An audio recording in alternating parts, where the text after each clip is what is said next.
Well, I have with me my friend Nefertiti. She goes by Nef.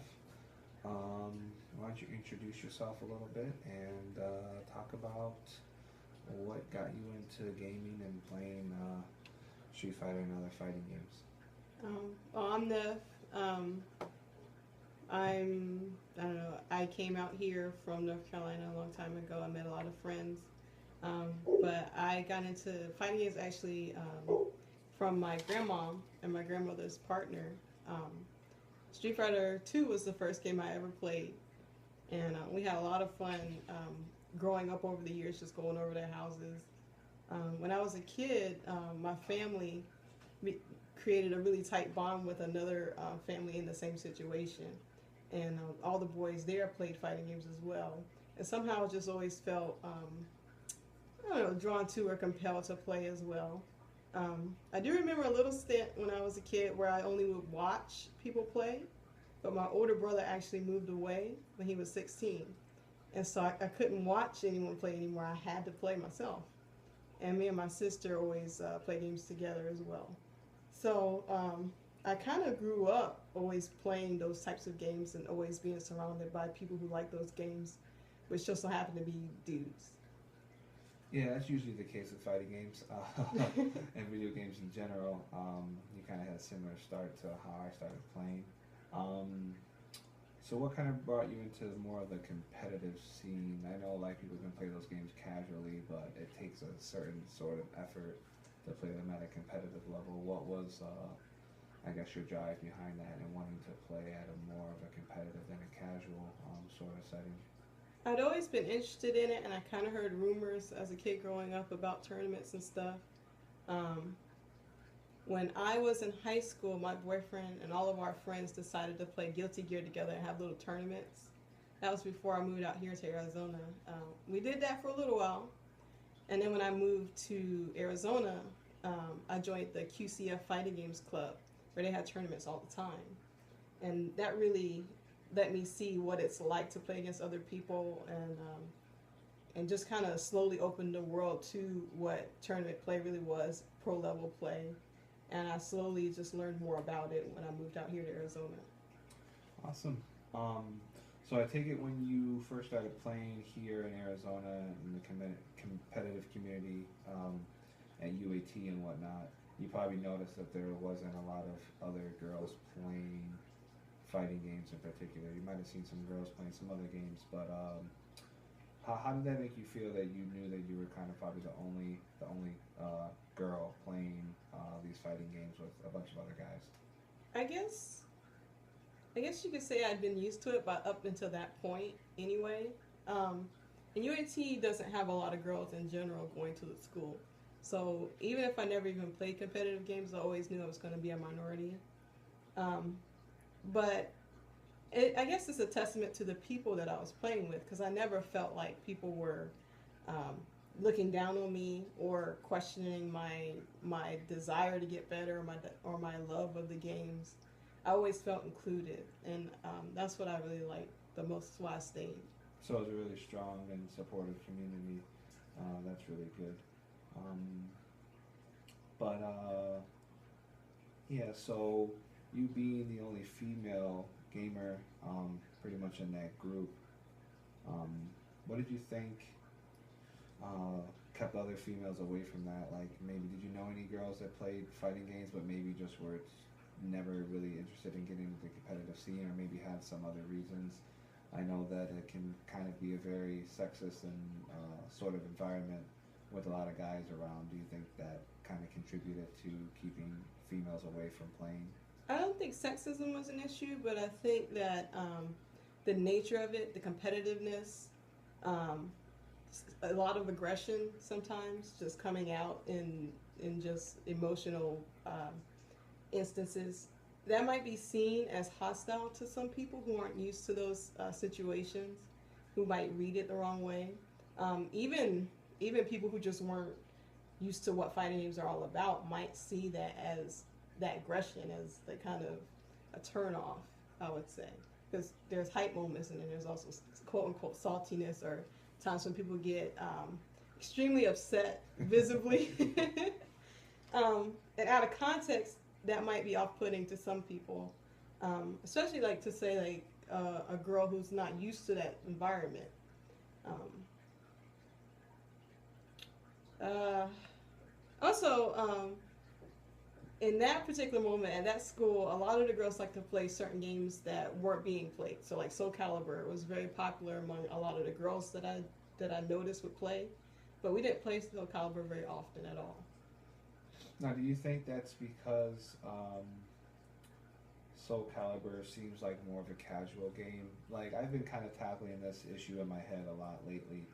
It's been a question that I've been thinking about a while. Is why is it that when it comes to competitive gaming, in a sort of field where there isn't going to be separate leagues like in sports, you have female tennis and male tennis, and usually they don't mix. You have female basketball and male basketball, but in competitive gaming, video gaming, most of the time there isn't separate leagues for both males and females, and it seems that for some reason there's a lot more male players. Obviously, males are kind of more attracted to video games, but it's always kind of perplexed me as to why females aren't as competitive as that. Do you think that's just something to do with feminism as a whole and just women not being as much as aggressive and always wanting to win sort of attitude that I guess most women have, or do you think it attributes to more of them just not wanting to be involved with playing with the guys that way? I think it goes as far back as how video games were first advertised and displayed as always a male thing.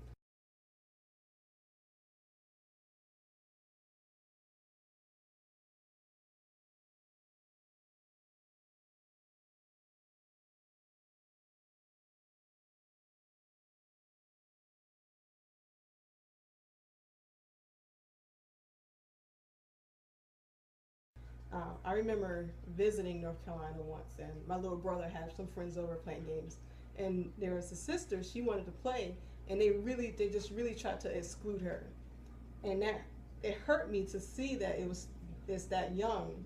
Where I understand it as well. I guess at that period of time, at that age, boys are trying to be more with the boys, and girls are more to be with the girls. I guess it's a gender split, but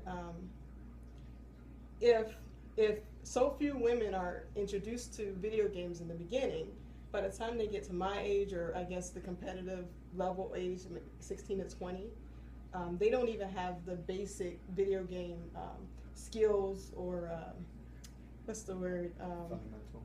Basic fundamentals Yeah. of even video games. So without that fundamental, how do you go beyond just being a casual player to a pro without extreme dedication and extreme passion? So I think that it's very possible for many women to be competitive, but that hump is still not crossed over. There are even video games that are just more targeted towards girls than towards boys, and there's still kind of a split in video games. So until that breakdown starts to occur, however long that'll take, I think that'll be when more women are more competitive. Now, we've seen probably throughout gaming history a lot of changes when it comes to how female characters are kind of portrayed in video games. Um, but one genre of gaming, the genre of gaming that you play a lot, fighting games, that change really hasn't, I don't think, occurred too much. Females in those types of games are still seen very much as sex objects, and that's about it. Do you feel that that's ever going to change? Is that something that kind of maybe upsets or bothers you, that almost all the female characters in fighting games, have very scantily clad, dressed, and just kind of are those poster childs for sexual women, or do you just kind of just roll with it and just think that it's just sort of it's just one of those other guy stereotypes? It's kind of a hard thing to think about, because even though women in fighting games are generally displayed as scantily clad, they're all very powerful. If you read any of their backstories, a lot of times they have good motivation. Even the sexy ones, like Morgan is a great example.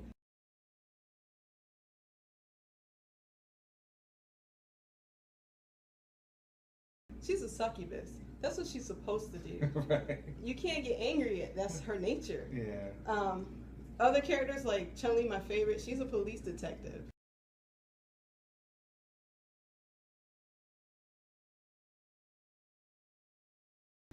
And she goes all around the world solving crimes. If you think of all sorts of video game characters, even though they're scantily clad, something else about them makes them powerful. And I think that even though they could do a better job in dressing the characters, I think as long as they don't diminish their viability in the game or make them like just rescue objects, then I think they do a really good job in that sense and making them not so much sex objects, but something to look up to even. You feel attracted you towards playing Chun-Li? Was it because at the time of Street Fighter 2 she was one of the only female characters in the game, or was it something else that kind of made you want to play that character? I guess the fun thing was my first character in Street Fighter ever was Ken. Yeah. When I got older, I guess I did pick Chun-Li because she was female. And was like the only female choice. It's hard for me to pinpoint when that changed for me, when I didn't just pick her because she was another female, when I picked her because I saw her as a strong, she's always strong in every game she's in. Again, her background storyline is not hypersexualized. Even the way she dresses is not as sexual. Yeah, when as she's a lot of actually other not characters. fighting, she's dressed kind of normal, I would say, so. In the Key Pow, she has big slits up her thighs, but how else are you gonna spin around with your legs, Right. you know, in a tight, normal dress?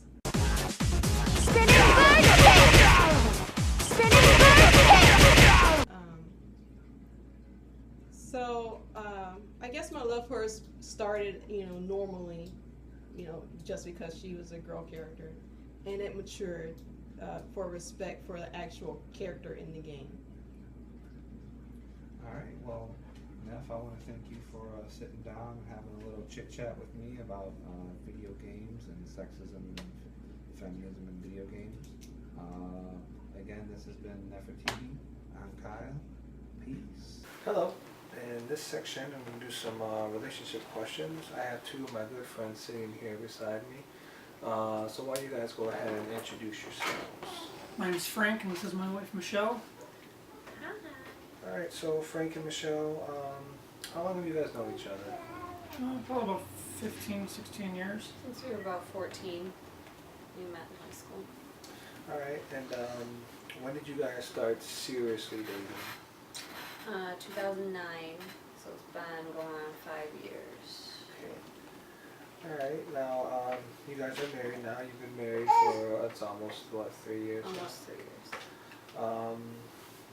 A few words, what made you want to get married? A lot of couples nowadays, they just live together in cohesive relationships and don't really get married. What were some of the factors that made you get married? He has really good health insurance. Yeah, that'll do it. I don't know, why did you want to marry me? I love you. According to the text, religion and normal family traditions play a huge role in a lot of people getting married.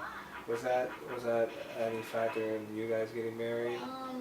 I know your guys' families are a little more traditional, so. Yeah, no, maybe. Not really. Not really religion, but, I did want to start a family and I didn't want to do it unless we were married and did it properly, I guess. Yeah, so you guys have 2 kids. You have almost a 2-year-old, and you have a baby that just turned a month today. Happy birthday! Well, not birthday. Happy month day. Happy month day. So that was probably one of the main reasons that you guys wanted to have a family and you wanted to be married in order to have a family. Yes. So that's definitely understandable. And you're so cute. Now, obviously, there's the whole stigma of when you get married and all that stuff. The sex life changes. So when you guys got married, was there like a significant change in your guys' sex life, or? Not at first, but No, once the no. kids started coming, yeah. At first, I was in primary baby making mode, so it kind of increased a little. It was like every But day. it was, I had a calendar. So. But then afterwards, you know, it's just healing time down there, and then babies And cry. babies, of course, on cue. And I'm so tired all the time. I just don't want to do it. Now, according to the text here, it says that most married couples have sex about 98 times in a year, and that's U.S. statistics. It's a little bit higher in some other countries. Do you agree with that? Would you guys say it's about that much? That's probably average somewhere between 6 and 7 times a month. Maybe without babies, yeah. Yeah. With babies, it's a lot tougher. Yeah. It's more like planned, whereas beforehand it was more sporadic and more fun, and now you really gotta like set time aside to be alone together. And it's a little hard. Yeah, I can imagine. Yeah. You know, you guys might be getting in the mood, and then the baby starts crying, and next thing you know, that mood goes Or you away. got about 20 minutes before one wakes up, so it's more like, let's just do it and get dressed and be done. That's what it is. Now, you guys were together before you were married. You lived together shortly before you were married. What do you feel has changed in your guys' overall relationship after marriage and then after kids? She does the dishes and laundry more. Yeah. So she's more housewifey now? Yeah, it's more, before we were married, it was more, we were just having a lot of fun, and now we're, you know, we have budgets. I set our meals up for the week, and it's more just breaking things down day by day. So now Being it's more- responsible adults. Yeah, being Now you guys are more systematically, old people. yeah. It's fine. Yeah, I mean, I'm the single guy here, so I'm not used to your guys' lifestyle, but this is where I've been staying for a week on my vacation. As I told you, I was on vacation here, and Frank and Michelle have been gracious enough to let me stay here and ask them some questions about relationships, so I do appreciate that. And thank you. Kyle here. Hope you guys enjoyed my sexuality in action project. The video here, I tried to cover some subjects that maybe weren't covered too much in the text, as well as some subjects that closely related to my life. I want to give a shout out to Nefertiti and Frank and Michelle for being cooperative and letting me film them and letting me put this video on YouTube and everything like that. I hope this video was informative, educational, and as well as entertaining. I tried to put some entertaining aspects on there according to the fighting game industry and everything like that. So again, this has been Kyle Spurlock for my Sexuality in Action project, and you guys have